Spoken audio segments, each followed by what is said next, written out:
Assalamualaikum warahmatullahi wabarakatuh. Nama saya Clara Clarissa dari kelas BING 2019 semester 4, NIM 2019-850036. Di video ini saya membuat rangkuman materi seputar AIKA Kemuhammadiyahan. Materi yang pertama adalah materi tentang pembaharuan Islam. Pembaharuan Islam di sini adalah upaya untuk menyesuaikan paham Islam dengan perkembangan baru yang ditimbulkan dari kemajuan ilmu pengetahuan dan teknologi modern. Dalam bahasa Arab, pembaharuan dalam Islam disebut dengan tajdid, sedangkan orang yang melakukan pembaharuan tersebut disebut mujaddid. Istilah-istilah tadi dalam bahasa Arab dikatakan bahwa muncul istilah-istilah baru yang untuk menyebut pembaharuan tersebut seperti reformasi, purifikasi, dan modernisme. Latar belakang pembaharuan Islam terjadi adalah dengan adanya kontak dengan bangsa barat yang lebih tinggi ditambah dengan cepatnya kekuatan Mesir dapat dipatahkan oleh Napoleon membuka mata pemuka-pemuka Islam yang ada di Mesir untuk mengadakan pembaharuan, di mana usaha pembaharuan itu dimulai oleh Muhammad Ali Pasha pada tahun 1765 sampai 1848 Masehi, seorang perwira dari Turki. Hal ini dilakukan karena betapa pentingnya, betapapun hebatnya paham-paham yang dihasilkan para ulama atau pakar pada zaman lampau tetap pasti ada kekurangan dan selalu dipengaruhi oleh kecenderungan, pengetahuan, situasi sosial, dan lain sebagainya. Mengapa hal itu bisa terjadi? Karena paham-paham tersebut untuk di masa sekarang atau di masa depan yang mungkin masih banyak yang relevan dan masih dapat digunakan, tetapi mungkin sudah banyak yang tidak sesuai lagi. Maka dari itu pembaharuan itu diperlukan. Selain itu, pembaharuan Islam juga dapat pula berarti mengubah keadaan umat agar mengikuti ajaran yang terdapat di dalam Al-Quran dan As-Sunnah. Dalam usaha pembaruan ala barat atau sekularisme, usaha pembaruan malah menjadi usaha pendangkalan dan pemusnahan ajaran Islam. Sedangkan pembaruan yang dimaksud Islam itu adalah kembali kepada ajaran Islam yang murni dan tetap menjaga esensi dan karakteristik ajaran agama Islam.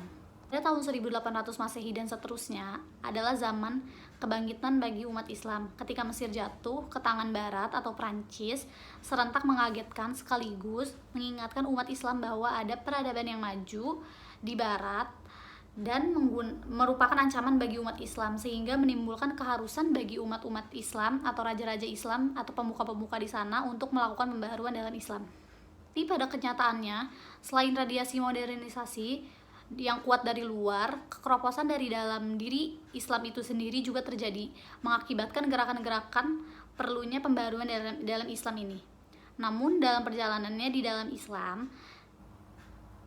terjadi perbedaan pandangan tentang bagaimana menyikapi dan menindaklanjuti pembaharuan itu. Dan tokoh-tokoh pembaharuan dalam Islam adalah yang pertama dari Mesir, yaitu Muhammad Ali Pasha, dengan usahanya menerjemahkan buku-buku asing ke dalam bahasa Arab. Dan yang kedua adalah Al-Tahtawi yang berpendapat bahwa menerjemahkan buku-buku barat ke dalam bahasa Arab itu penting agar umat Islam dapat mengetahui ilmu-ilmu yang membawa kemajuan barat tuh apa sih. Dia juga aktif mengarang dan menerbitkan surat kabar resmi dan mendirikan majalah yang bertujuan untuk memajukan bahasa Arab dan menyebarkan ilmu-ilmu pengetahuan modern kepada halayak ramai. Dan beliau juga berpendapat bahwa ulama-ulama harus mengetahui ilmu-ilmu modern agar dapat mensyariatkan dengan kebutuhan-kebutuhan yang modern. Dan beliau juga berpendapat bahwa ulama-ulama harus mengetahui ilmu-ilmu modern agar dapat mensyariatkan dengan kebutuhan-kebutuhan yang modern. Yang ketiga adalah Jamaluddin Al-Afghani dengan usahanya mendirikan perkumpulan Urwatul Wuthqa, dan pemikirannya adalah Islam adalah sesuai untuk semua bangsa, semua zaman, dan semua keadaan.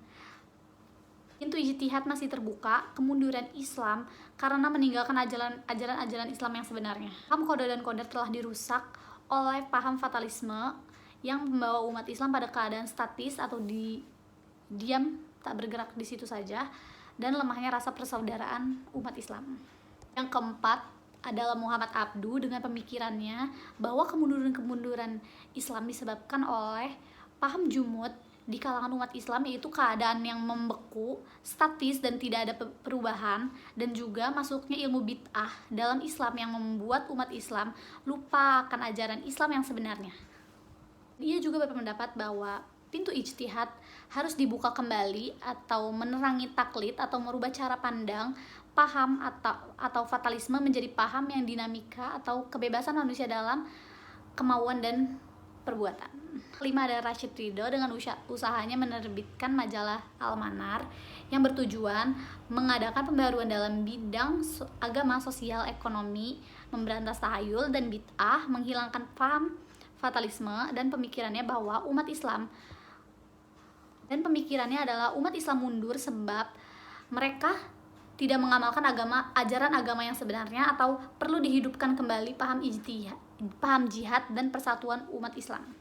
Dan tokoh-tokoh pembaruan di Turki adalah Sultan Mahmud II dengan mengadakan perubahan dalam organisasi bidang pemerintahan, yaitu menambahkan pengetahuan umum ke dalam kurikulum madrasah, mendirikan sekolah militer, sekolah teknik dan kedokteran, dan sekolah pembedahan, dan mengirim siswa-siswa ke Eropa. Dan yang kedua yaitu Tanzimat sebagai bentuk melanjutkan usaha-usaha Mahmud II. Dan yang ketiga adalah Utsmani Muda, yaitu golongan intelijensia kerajaan Utsmani yang banyak menentang kekuasaan absolut sultan dengan tokohnya Zipa Pasha. Yang keempat adalah Mustafa Kemal Pasha dengan ide westernisasi, sekularisasi dan nasionalisasi. Di India dan Pakistan ada gerakan mujtahid dengan tokoh Syed Ahmad Shahid dengan pemikirannya bahwa umat Islam India mundur karena agama mereka yang mereka anut tidak lagi murni, tetapi bercampur dengan faham dari Persia dan India, animisme dan adat Hindu. Yang kedua adalah Syed Ahmad Khan dengan pandangannya bahwa umat Islam India mundur karena mereka tidak mengikuti perkembangan zaman, harus menghargai kekuatan akal, menentang paham fatalisme, menolak taklid. Pendidikan merupakan satu-satunya jalan bagi umat Islam India untuk mencapai kemajuan. Dan di Indonesia sendiri ada Muhammadiyah, salah satunya dengan pemimpinnya yaitu Kiai Haji Ahmad Dahlan. Dan materi yang kedua adalah latar belakang dan tujuan Muhammadiyah. Muhammadiyah didirikan di Kampung Kauman, Yogyakarta pada tanggal 8 Zulhijjah 1330 Hijriah atau 18 November 1912 oleh Muhammad Darwis atau yang dikenal dengan Kiai Haji Ahmad Dahlan. Gagasan tersebut muncul setelah beliau belajar ilmu agama di Mekah pada guru-guru atau ulama-ulama Indonesia yang tinggal di Mekah. Kiai Haji Ahmad Dahlan melihat keadaan umat Islam pada waktu itu dalam keadaan penuh dengan amalan-amalan yang bersifat mistik. Jadi Kiai Haji Ahmad Dahlan tergerak hatinya untuk mengajak mereka kembali kepada ajaran Islam yang sebenarnya berdasarkan Al-Quran dan As-Sunnah. Muhammadiyah didirikan untuk memurnikan ajaran agama Islam dari berbagai pengaruh hal-hal yang mistik yang ada di masyarakat Indonesia pada zaman dahulu. Dalam hal ini, organisasi Muhammadiyah ada untuk mendukung gerakan Kiai Haji Ahmad Dahlan untuk melalui kegiatan dakwah di masyarakat. Selain untuk memurnikan ajaran agama Islam, tujuan Muhammadiyah juga mencakup berbagai hal untuk mewujudkan masyarakat Islam yang sebenar-benarnya. Dengan begitu, seluruh masyarakat muslim di Indonesia dapat menjalankan ajaran Islam yang sesungguhnya sesuai dengan syariat, terutama syariat Islam sesuai dengan ajaran Nabi Muhammad SAW menjadi tauladan. Materi yang ketiga yaitu pokok-pokok pemikiran Kiai Haji Ahmad Dahlan. Yang pertama adalah pandangan Kiai Haji Ahmad Dahlan, yaitu dalam bidang akidah sejalan dengan para ulama-ulama salaf. Yang kedua, beragama adalah beramal. Yang ketiga, dasar hukum Islam, Al-Quran dan As-Sunnah. Yang keempat adalah memahami Al-Quran. Yang kelima, bahwa tindakan nyata adalah wujud konkret dan penerjemahan Al-Quran dan organisasi adalah wadah dari tindakan tersebut. Dengan dasar pemikirannya bahwa seseorang itu perlu suka dan bergembira, maka orang tersebut harus yakin bahwa mati adalah bahaya. Akan tetapi, melupakan kematian adalah bahaya yang lebih besar dari kematian itu sendiri. Yang ketujuh, kunci persoalan kehidupan adalah peningkatan kualitas hidup dan kemajuan yang sedang berkembang dalam tata kehidupan masyarakat. Dan materi yang keempat adalah materi tentang anggaran dasar dan anggaran rumah tangga Muhammadiyah. Anggaran dasar Muhammadiyah itu memuat nama organisasi, nama pendiri, tempat kedudukan, identitas dan asas, lambang organisasi, maksud dan tujuan usaha, keanggotaan, pimpinan, unsur pembantu pimpinan, organisasi otonom, permusyawaratan, rapat, kekayaan dan keuangan serta laporan. Dalam AD dan ART Bab 13, Anggaran Rumah Tangga pasal 39, Anggaran Rumah Tangga. Yang pertama yaitu anggaran rumah tangga menjelaskan dan mengatur hal-hal yang tidak diatur dalam anggaran dasar. Yang kedua, anggaran rumah tangga dibuat oleh pimpinan pusat berdasarkan anggaran dasar dan disahkan oleh Tanwir. Yang ketiga, dalam keadaan yang sangat memerlukan perubahan pimpinan pusat, dapat mengubah anggaran rumah tangga dan berlaku sampai disahkan oleh Tanwir. Asas Muhammadiyah ialah Islam, sedangkan maksud dan tujuannya ialah menegakkan dan menjunjung tinggi agama Islam sehingga terwujudnya masyarakat Islam yang sebenar-benarnya.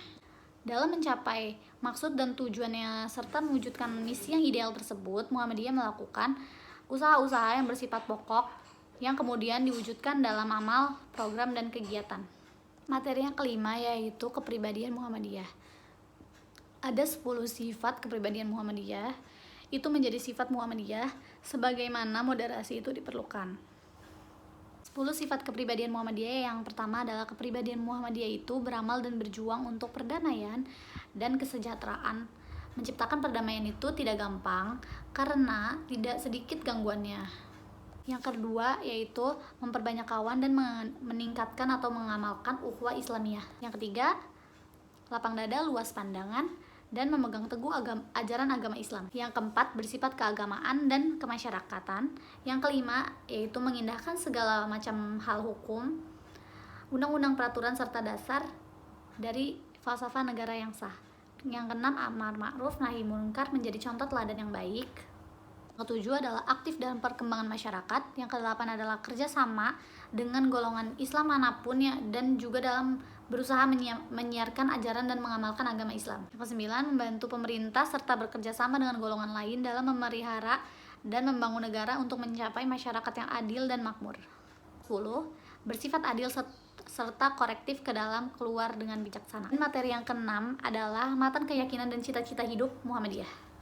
Matan dan keyakinan cita-cita hidup Muhammadiyah adalah merupakan dokumen ideologis di Muhammadiyah karena memuat pokok-pokok persoalan yang bersifat ideologis, keagamaan, dan keumatan yang menjadi ranah gerak Muhammadiyah.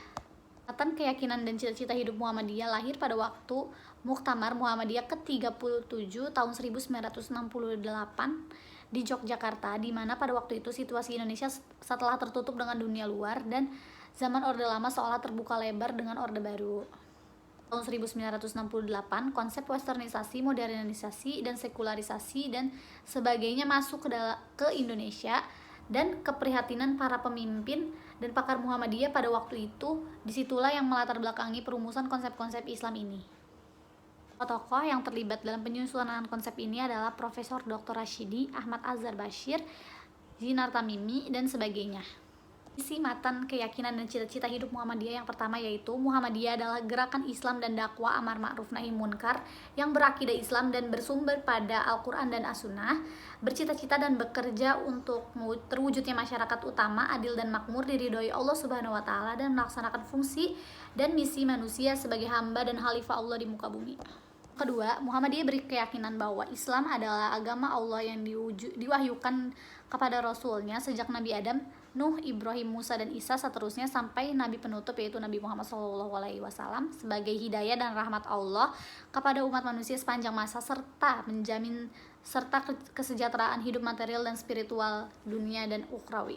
3. Muhammadiyah dalam mengamalkan Islam berdasarkan Al-Quran, kitab Allah yang diwahyukan kepada Nabi Muhammad SAW. Yang kedua, Sunnah Rasul, penjelasan dan pelaksanaan ajaran-ajaran Al-Quran yang diberikan kepada Nabi Muhammad SAW dengan menggunakan akal pikiran sesuai jiwa ajaran Islam. Yang keempat, Muhammadiyah bekerja untuk terlaksananya ajaran-ajaran Islam yang meliputi bidang akidah, akhlak, dan ibadah, dan muamalah duniawiyah. Yang kelima, Muhammadiyah mengajak segenap lapisan bangsa Indonesia yang telah mendapat karunia Allah berupa tanah air yang mempunyai sumber-sumber kekayaan, kemerdekaan bangsa, dan Undang-Undang Dasar 1945 untuk berusaha bersama-sama menjadikan suatu negara yang adil dan makmur dan diridhoi Allah Subhanahu wa Ta'ala. Dan itu saja yang dapat saya sampaikan mengenai 6 materi-materi tersebut. Kurang lebihnya mohon maaf. Wabillahi taufiq wal hidayah. Wassalamualaikum warahmatullahi wabarakatuh.